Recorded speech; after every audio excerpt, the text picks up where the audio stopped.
Hi everyone. In this video, I'll show you how to fix the error. Your Windows license supports only one display language. Let's get started. First, click the Start menu and type Registry Editor in the search bar. Right-click it and select Run as Administrator. Once the Registry Editor opens, look at the address bar at the top. Clear out everything that's there. Now, copy the path I've provided in the video description and paste it into the bar. Press Enter to jump directly to the Language Settings key. On the right side, you'll see several entries. Find the one called Default. This is the value we need to change. Before that, minimize the Registry Editor for a moment and open your web browser. Search for Microsoft Appendix A Language Codes.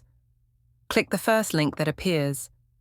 On that page, press Ctrl+F and type the language you want, for example, English. You'll see several results depending on the region, like English, United States, or English, United Kingdom. Copy the 4-digit code shown after the letter X. Now go back to the Registry Editor. Double-click on Default. In the Value Data field, paste the 4-digit code you just copied. Click OK to save the changes. Finally, close the Registry Editor and restart your PC. And that's it. Your display language issue should now be fixed. If this video helped you out, don't forget to like, subscribe, and share. Thanks for watching.